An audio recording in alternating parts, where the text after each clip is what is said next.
At 65, Jean-Claude Van Damme has finally stopped playing the Hollywood game. The man the world came to know as the Muscles from Brussels has broken his lifelong silence on Chuck Norris, and what he revealed isn't petty, it isn't a grudge, and it isn't about who would win in a real fight. It is something far more unsettling, a raw, honest look at the man hiding behind one of the most invincible myths in entertainment history. As the world mourns a fallen legend, Van Damme is pulling back the curtain on a truth that changes everything we thought we knew about the ultimate tough guy. Sitting in a dimly lit corner of a Brussels cafe, Jean-Claude Van Damme doesn't look like the man who once split the world in two from the bonnets of two moving Volvos. At 65, his face is a rugged map of every high kick, every film set explosion, and every hard-lived mile.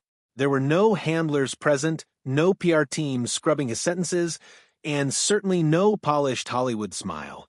He looked like a man who had finally decided that the weight of a secret was heavier than any barbell he had ever lifted. When the name Chuck Norris was spoken, the air in the room seemed to thin.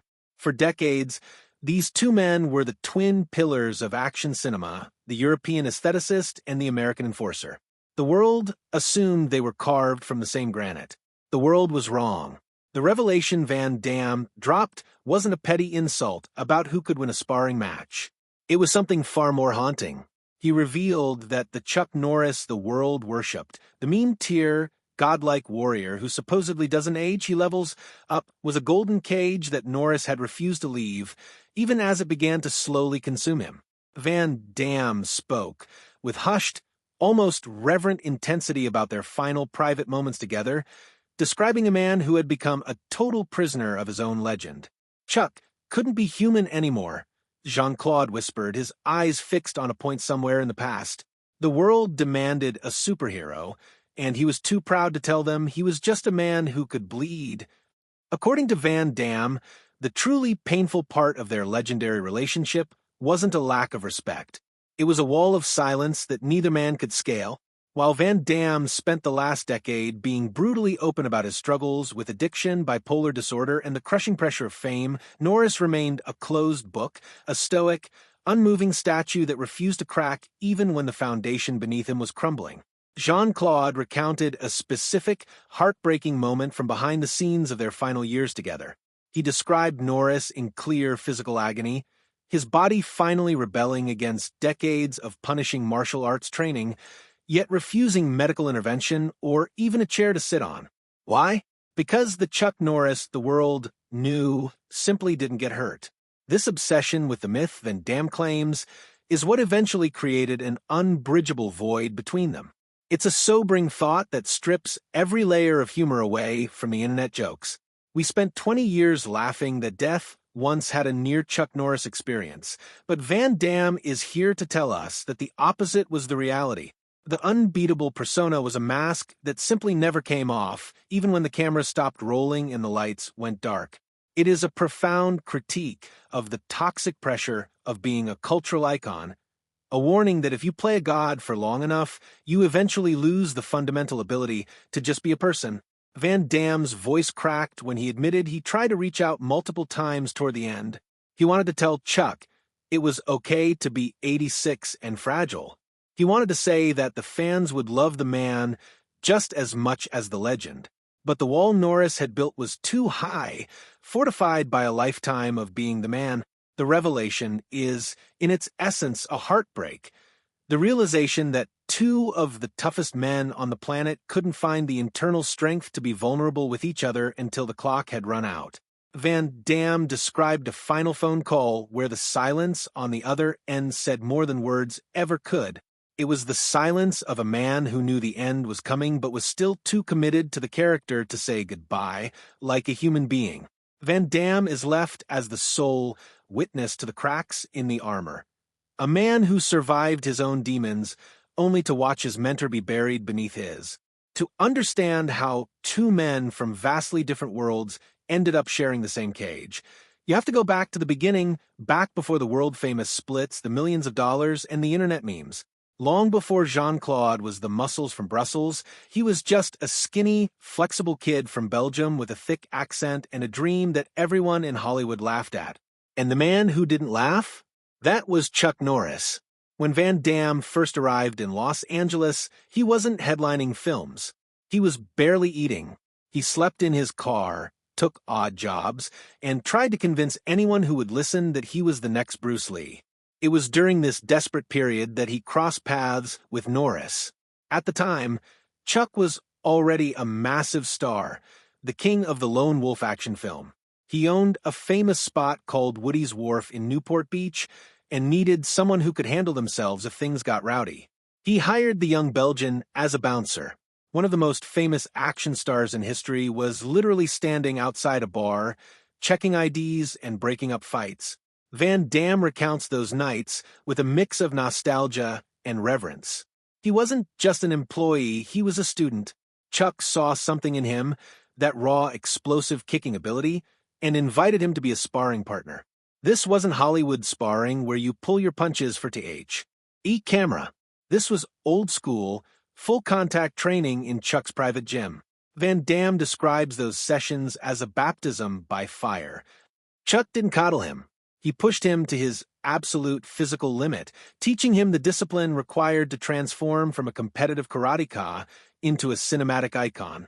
It was Chuck who gave Jean-Claude his first real break in the business, helping him land a small role as a stuntman and extra in the 1984 film Missing in Action.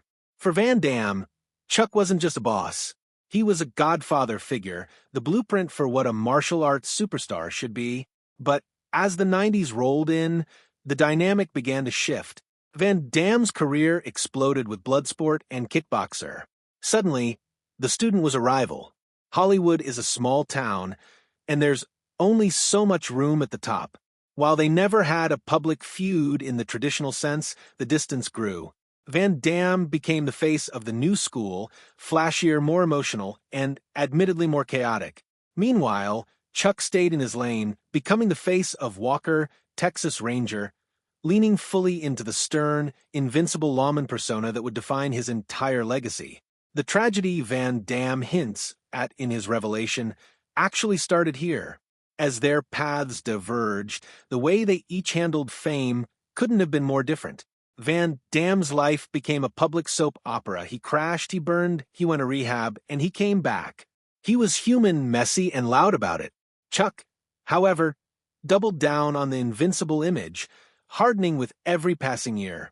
Even when they finally reunited on screen in The Expendables 2, the tension was palpable. Van Damme recalls that on set, the atmosphere changed the moment Chuck arrived. While Stallone, Schwarzenegger, and Willis were joking around and laughing at their own fading hairlines, Chuck remained apart, locked inside his own aura. Van Damme looked at his old mentor and didn't see the man who used to sweat with him in the Newport Beach gym. He saw a man who had become a statue of himself. "I wanted to hug him," Jean-Claude said. "I wanted to say, hey, remember when we were just two guys kicking a heavy bag? But you couldn't get close to him." He was Chuck Norris now. He wasn't Chuck anymore.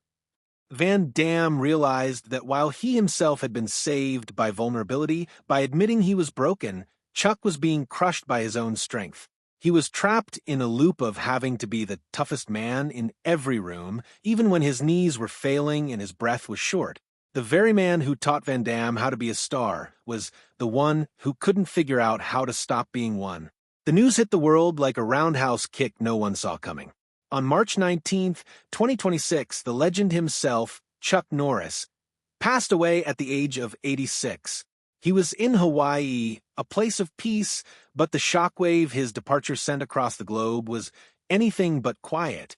For a generation that grew up believing Norris was literally immortal, thanks to a decade of internet memes claiming death was too afraid to even knock on his door, the reality of his passing felt like a glitch in the universe.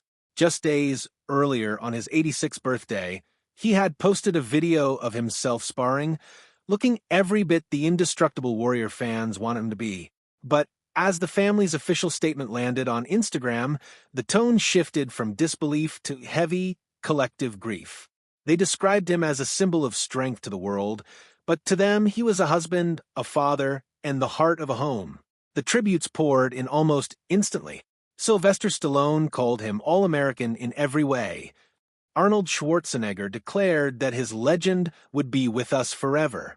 Even the official Bruce Lee account, run by his daughter Shannon Lee, posted a haunting throwback photo from The Way of the Dragon, simply captioned, "Rest in peace, a full-circle moment for a man whose career began in the shadow of the dragon and ended as a titan in his own right."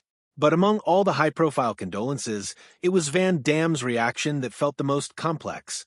While others spoke of the icon and the badass, Jean-Claude's tribute carried the weight of unfinished business, of a friendship that had quietly died long before the man himself did. Beneath the memes and star-studded posts, there was a growing unease. People began asking, how does a man who looks that healthy on March 10th disappear by March 19th? This is where Van Damme's revelation takes on its chilling relevance. While the world saw the birthday sparring video as proof of vitality, Van Damme suggests we were watching a performance. A man terrified to show any sign of the physical decay that was quietly claiming him. Van Damme's revelation suggests that the outpouring of love, while beautiful, was directed at the mask of Chuck Norris, not the man beneath it. The tributes spoke of his unwavering commitment and his authenticity, but Jean-Claude's words paint a portrait of a man who felt he had to be those things even when he was exhausted, even when he was suffering, even at the very end. The tragedy of his death wasn't simply that he was gone. It was that he died still trying to maintain the impossible standard of the very tributes now being written for him. To understand the full weight of Van Damme's revelation, you have to understand the sheer scale of the shadow Chuck Norris cast over the world. We aren't talking about just a movie star. We are talking about a man who, over 6 decades, transformed from a real-life Air Force policeman into a cinematic god, and finally into a digital deity. The foundation of the legend was built on genuine, bone-crunching authenticity. Stationed in South Korea with the U.S. Air Force in the late 50s, he began training in Tang-so,